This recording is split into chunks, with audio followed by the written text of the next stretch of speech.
Good morning, everybody, or good evening, everybody. Good morning. Welcome to the Dharma Bum Temple. Welcome to the class on loving kindness. My name is Alex. It's wonderful to be here with you today.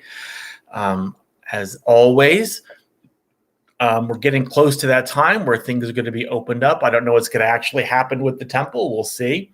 But I look forward very much to seeing you all in person again really, really soon. I put an initial kind of introductory message there in the chat box. And so you know what to do. Say hello. If you're new or you're not new, just type something in the chat box, letting me know that you're there, just so I can see people. Right. So hello to Brian and Linda. Hello to Jen and Jean and Tamara. Thank you guys so much for saying hello. The format of this class is pretty much the same all the time, so we're going to have this. Hi, Jesse. So we're going to have this meditation, and then, sometimes it's story time, like the last couple weeks was story time. Let's see, it's going to be a question and answer. It could be lots of different things. And so if you have any questions or comments, what's been going on with you in meditation? How are you handling everything that's going on?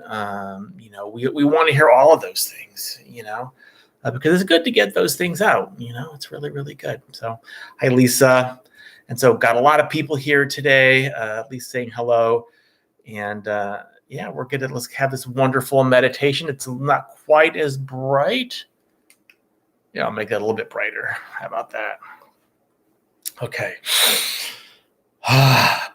So I shouldn't be doing this from my dining room table anymore because I got a nice setup in my office. So next week, we'll see how that looks. All right. Let's see. So before we start with our meditation, does anybody either have any questions, or does anybody want to let me know how you're doing? I will talk a little bit about, opening. If you really want to know details about opening, talk to Jeff. But I know that we're looking at, what's the safest thing to do for everybody. I follow the COVID stats every day.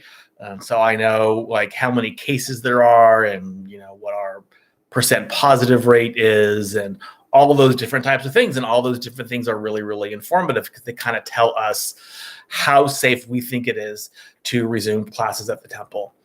And so we're thinking about it. And, I think after this class, probably tomorrow, I'll have a conversation with Jeff and kind of see where we're going. I know that we're well over 50% vaccinated. We are, our case rates are really, really low. It's down to statewide, 0.8%. I think there were 463 cases yesterday. And after testing 75,000, which actually that testing number is quite low. Normally it's in 150, 200,000 plus, but it might ramp up during the week. I follow it a lot. Because I really want to know. I want to come back to the temple. Jeff actually asked me, Alex, because he knows I live in Encinitas now, and he goes, if we have classes back at the temple, are you still going to come? I'm like, yeah, of course I'm still going to come. Yes, it's a schlep, but so what? I like doing it. And so, of course, I'm going to come. So anyway, it's great to be here with you guys, too, and great to see that you're saying hello to each other. Always love that. So doesn't look like we have any questions, so let's have our meditation, shall we? So everyone, let's just get all settled and nice and calm and settled, and just make sure that you have a nice seated position. Make sure that if you're stressing about anything, you have permission just to completely let it go. You can pick it right back up when you're done with the meditation if you want to. That's fine. But for now, you can just give yourself permission just to kind of let that all go. Don't worry about what I say. You've probably heard me say the same thing all the time in meditation. You know what to do. I'll probably talk a little bit less just because you already know what to do. right? So there's nobody new here today. And you know kind of the progression that we do. So I will give limited amount of instruction, but some. Okay, there we go. All right. Let's go do this.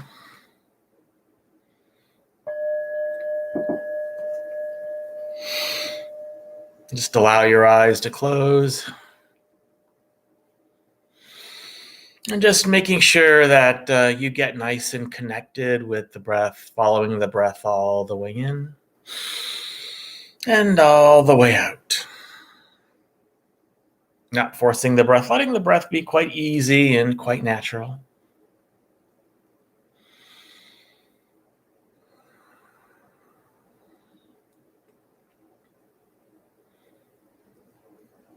And so just for the next couple of minutes before we start our formal meditation on loving kindness, just rest as gently as you can in the sensations of the breath.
And so to begin our formal practice of loving kindness, we'll start with our benefactor or benefactors. Either radiating loving kindness to them or just repeating phrases of loving kindness over and over. And so we'll do this for the next few moments.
And now we can shift our focus to now imagining our benefactors doing this practice for us.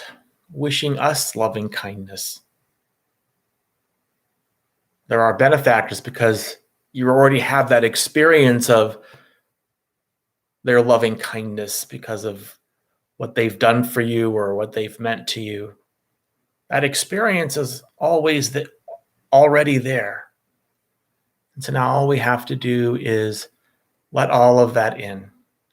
Imagine our benefactor or benefactors radiating loving kindness to us and just accepting all of it. So we'll do that for the next few moments.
Now, probably the most important part of this meditation is having loving kindness for yourself in this part of the practice. And so just wishing loving kindness for yourself, either radiating it back onto yourself or just imagine your heart getting bigger or saying phrases of loving kindness for you. May I be happy. May I be healthy. May I be safe. Wishing yourself loving kindness. This is the most important part of this meditation. So give this a special kind of attention.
And then finally, we can explore the limitless quality of the heart by doing this practice for all beings in all directions, whatever beings there may be. The great, the mighty, medium, short, or small. May all beings be at ease. And just go as far out as you can to all beings in all directions, upwards to the skies and downwards to the depths, outwards and unbounded. May all beings be at ease.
So just open your eyes when you're ready.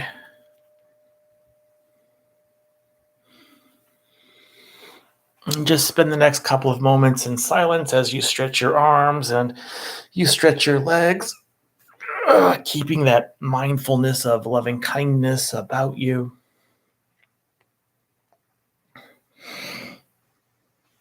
So we'll give it about like 45 seconds or a minute. We'll do a minute.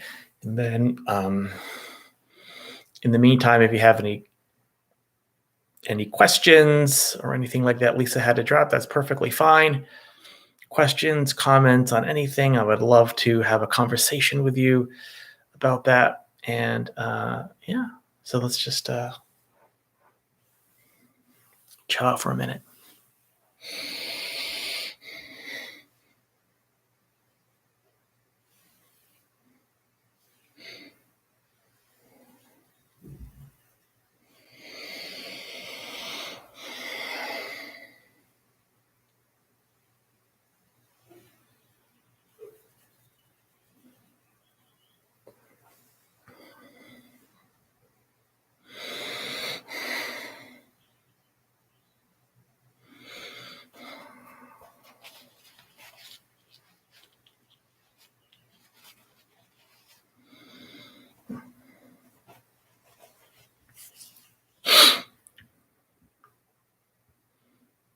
Okay. So that was a meditation with not a whole lot of guidance. And, again, I did it that way because you're all pretty much regular here. You kind of know the deal. And I always feel that, sometimes it's just better to give a lot less instruction. So let me know if that kind of worked for you, if you like that, or if you like the extra instruction. Either way is fine. I can do it either way. It's no skin off my nose, right? It doesn't really matter. But I always like to change it up just a little bit. So anyway, let me know. Any comments or questions or topics for discussion? Happy to have them.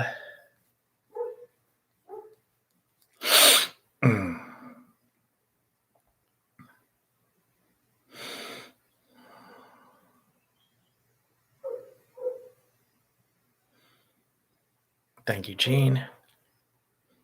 Also, really quickly, while you're thinking about that, so from the time that you type something in and you hit enter to the time you see it on the screen, do you find that is there a delay for you? Like, so I think somebody said there was like a 10-second delay or something that seemed like a 10-second delay or something like that. I was always curious about that.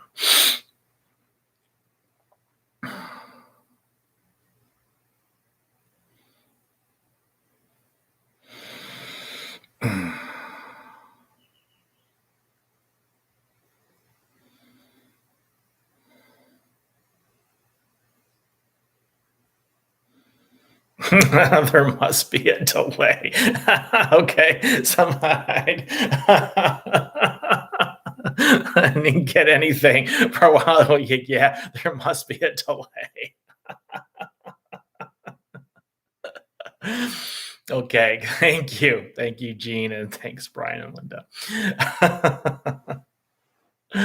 All right, and so I'll talk about a couple of things, really, since we don't have any topics right now. This loving kindness is a very good thing, and a lot of spiritual practices have this in whatever spiritual practice it is, and to love thy neighbor as thyself, like in the Christian tradition, or to do no harm and follow the precepts in the Buddhist tradition, and all these different types of things. And what I really appreciated about Buddhism was that they didn't just say, do this. But what they really did was they explained why you should do it and what is the benefit of doing this. So you do this, great. What's the benefit of this, and what can you expect for this? And, I always appreciate that. And it's manyfold, following the precepts and not harming and showing loving kindness and all of these different types of things, and generosity, and all these things. All of these things lead to the end of suffering. And they really help us along as we're going by life. A couple of things that the Buddha talked about that cause happiness are, one, debtlessness. And, I have a thing. I hate debt. I think I've told you before, I hate debt. I don't like being in debt. I don't like it at all. I don't like credit card debt. I don't like owing anybody anything, because I don't feel good. I had back, when I was in my addiction, this is back in the early 2000s, and I had this like $40,000 of credit card bills, and I was paying things with 4 different credit cards and paying off this one, but not this one, and all the notices and all that kind of stuff, And I was, even before that, I was very unused to that because I was normally, pretty good about that stuff. And that was painful, being in all that debt and having all those debt collectors call all the time, constantly. Thank God I didn't really use a whole lot of cell phone back in those days. I had a landline still, and I used that almost exclusively. And that caused a lot of suffering. It's a great deal of suffering. So that when I filed for bankruptcy, like a month after I got sober in 2004, that felt really, really good. And I said, there's no way that I'm going back into debt. And I think that's why I never actually just bought a home, because that's just a lot of debt. And I was really, really good about that. And I remember, and hopefully you understand, like when you pay your bills for the month, you probably feel really good because you're no longer in debt, at least for a while. And that feels really, really good.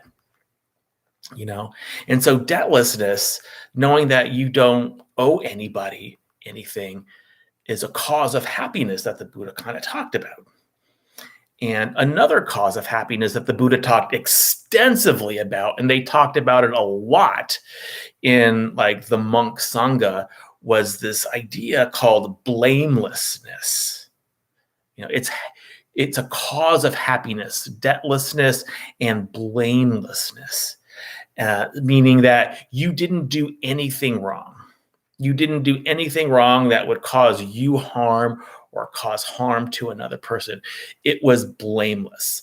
So a lot of things, when monks had discussions about goings on, or the Buddha talked to the monks about various goings on, and the monks would ask for advice, or you'd go to a senior monk and you ask for advice and say, hey, this thing happened. And the monk would say, well, maybe you could have done this better. Or they would say, this is blameless. And which means that it didn't cause any harm. No harm to you, no harm to another person. And that's and just that feels really, really good. It feels good. You can even take an extreme example of that. If the police are coming by and you're in a group of people and the police are coming by, and if you didn't do anything, then nothing's going to happen to you. But if you did something and you're just trying to hide it, you're in a lot of fear and you're a lot of anxiety, right? And even at the more subtler ways, when you become really, into following the precepts and really into Buddhism, really into your spiritual practice, these gross examples become a lot more subtle, and you get to examine your behaviors a lot better.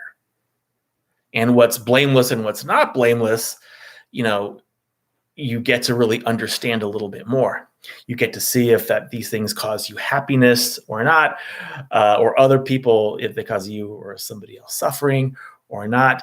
And it's just really an interesting experience. And you get to examine all of your intentions and all of these different types of, and all of your actions and all of your thoughts and all of your words. And it kind of sounds a little bit daunting, but it really isn't. It's really just kind of fun if you have the right attitude. If you have the right attitude of, hey, what I did wasn't blameless, but okay, I know to do better now.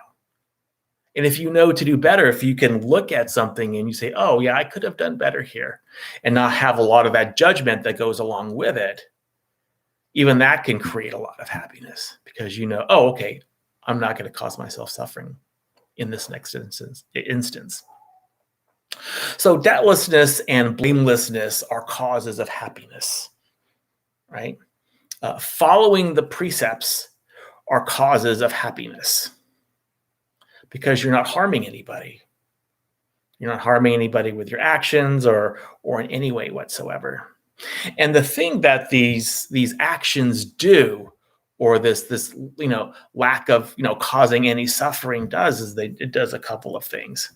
One, it helps you understand the very basics of karma. Karma is a really big and convoluted and confusing, at least it can be, kind of concept.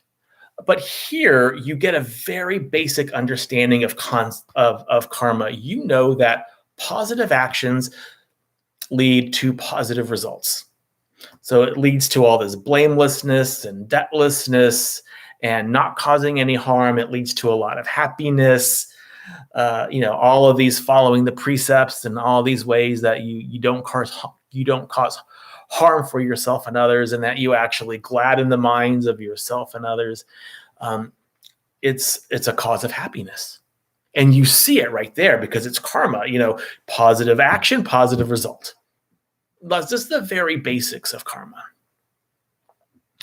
And what that also does, and this is really, really important, is that the other thing that it does is it adds to your wisdom. It adds to your understanding, so that you know better, so you always do better. It's like, oh, this doesn't cause me harm. Oh, great. I think I'll do more of this because it doesn't cause harm. Oh, it causes happiness. I think I'm going to do this some more. And so it adds to your wisdom. It adds to your understanding. The very first item in the Buddhist Eightfold Path is right understanding. Right? Right understanding. Understanding what causes happiness, what doesn't cause happiness, what causes suffering, what doesn't cause suffering. That's the basics of that. That's the basics of that wisdom. And that's the thing that really kind of solidifies that foundation. Right? And so it's really, really, really important. That's why this loving kindness practice is so important. And that's why having loving kindness for yourself is so important. Because if you can have loving kindness for yourself, if you feel that in your own body, in your own heart, and you can truly penetrate that experience or let that experience penetrate you, you would never want to harm anybody else. And if you didn't harm anybody else, that adds, the karma of that is wonderful. And it's kind of like perpetual. It's like, oh, I think I'm going to continue doing this. And it just makes you a lot more wise. Right? So it makes you a lot more wise. And so that's what I really appreciated about Buddhism is not that they tell you what to do, but they tell you why. They tell you why. They explain to you, oh, because this is for your happiness and the happiness of others. And I remember when it was explained this to me, like, oh, that makes me feel better. And there was no talk of, if you don't do this, you're going to burn in a fiery hell, or you're going to be in this horrible destination, or anything like that. It was always looked at as, this is the positive of doing it, and this is why you do it. That's it. This is the positive, and this is why you do it. You understand the basics of karma, and your wisdom grows. Your understanding grows. And so I like to talk a lot about this because a lot of people, I don't think they really they don't look at it like this. They don't say, oh, let me think some happy thoughts, or say this mantra, or meditate, or do loving kindness for myself, or do loving kindness for my benefactor, and just do a quick analysis, a self-analysis. Like, does this make me feel better?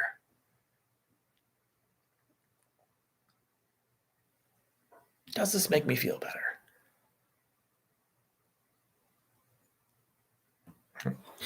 And understanding that you can do this at any time probably should give you a bit more happiness. Oh, I can actually do this at any time. I don't have to wait till I'm just sitting down in meditation. Like in a form of meditation, I could do this while I'm making dinner, and I can do this while I'm at the park, and I can do this while I'm at the beach, and I can do this while I'm at work. And you can do it all those different times. And so happiness is always available to you. At least the possibility for happiness is always available to you. And that's why this practice, or at least one of the reasons why this practice is so important. And a lot of times I get like you, I get stressed and whatever. And, I had every other Wednesday, we have a meeting at like an hour and a half Zoom call. It's actually not Zoom, it's actually Microsoft Teams, but it's that kind of a thing. And there is me, it's like 7 or 8 people, and it's me and my work husband. And he might be just my work brother, I'm not really sure, but we get on each other's nerves, like not all the time, but there's just times where he just like, boom, we're just button heads. And I don't hate him, he doesn't hate me, we just get on each other's nerves. Because we have different ways of doing things and different ways of looking at things. And sometimes it just comes to a head.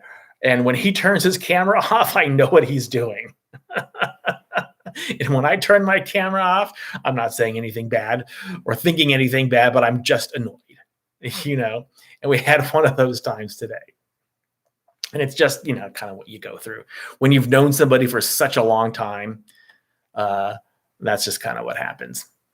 But I always think, I don't wish anybody unhappiness.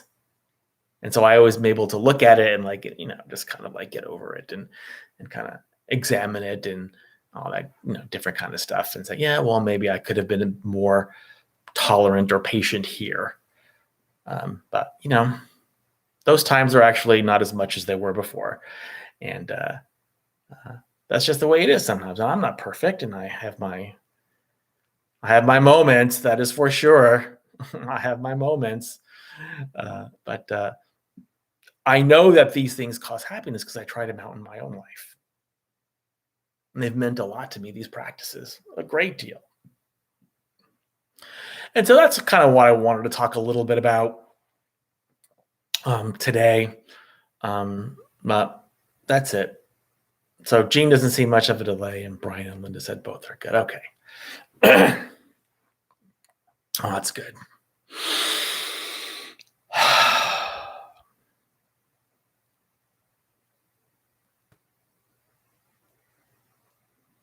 So what do you got for me, guys? You're quiet today. Kind of. Oh, hi. Did I say hi to Marcel? I don't know if I said hi to Marcel. Hi, Marcel.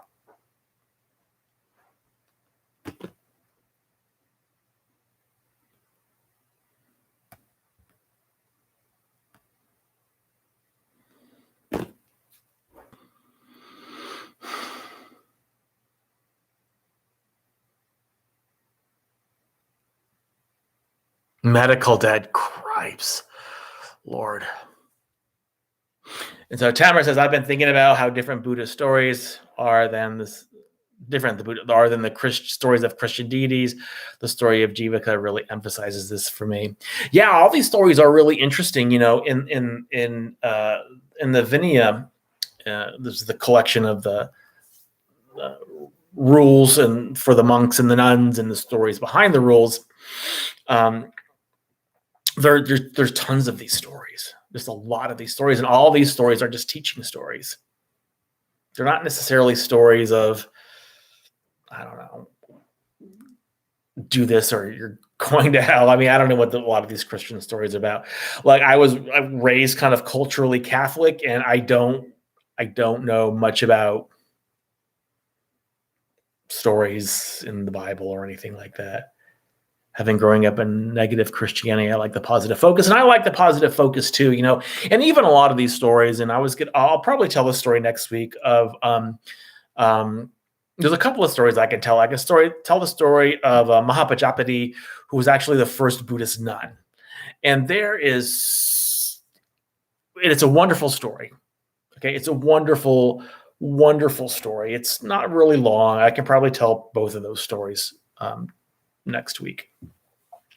But even in the story of Mahapajapati, and as you know, the Buddha, his mother died 7 days after he was born, right? And so the father married the sister, so his aunt, and actually that became his mother. And that's the only mother that the Buddha actually ever knew.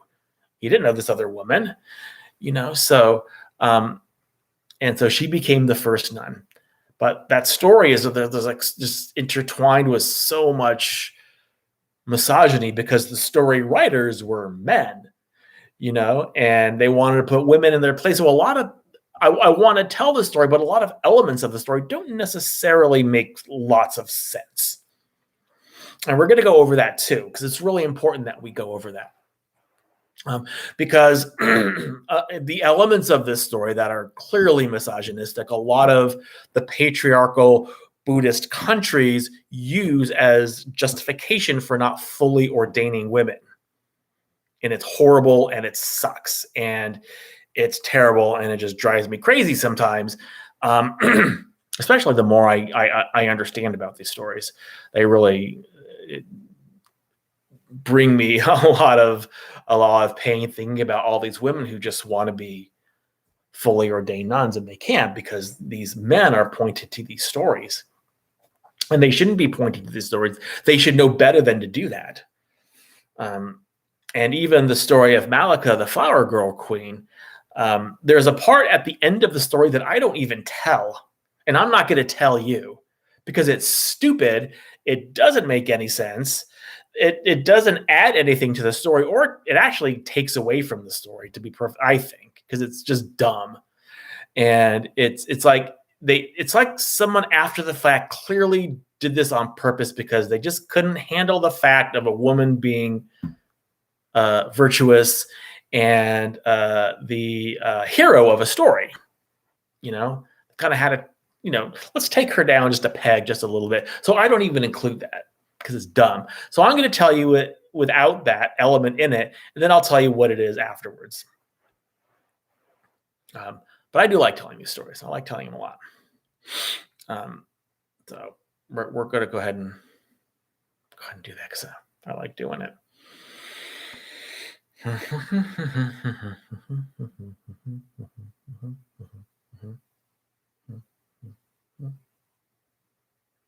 How are you guys doing? Doing okay? Looking forward to all this freedom in like 13 days, right? So the 15th, today's the 2nd, the 15th. All these mask mandate thingies are going away, and I mean, maybe you'll have to wear one in a store. I'm not even sure about that. I have no idea. But I'm looking forward to it. I hope you are too.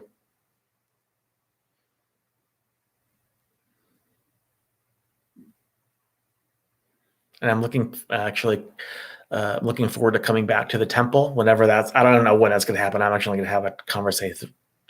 I'm going to go ahead and text Jeff, I think, after this class and kind of ask him what's going on. That's okay. You don't have to be ready. I totally understand. My behavior has changed a great deal. I didn't think on one hand, I like being around people, even though I'm an introvert. I do like being around people. So I'm not the kind of introvert that hates people. There's a shirt that introverts like it just across the type. It just says, "Ew, people." I'm not one of those kind of introverts. I like people. I just like a lot of my alone time.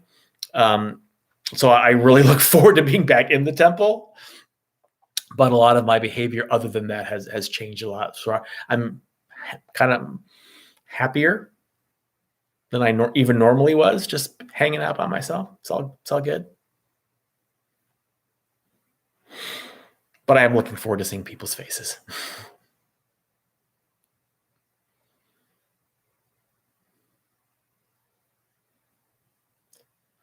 All right, you guys, thank you so much. It's a quiet night, but that's okay. We are going to do this again next week. And I look forward to seeing you all next week. So let's join our palms together at our hearts, please. May the benefits of the discussion, this meditation, be received by all beings in all directions. May all beings be free from suffering. May all beings be at peace. May all beings be joyful and at ease. May all beings be happy. May all beings be loved and seen for the beautiful, radiant beings that they are, that you are.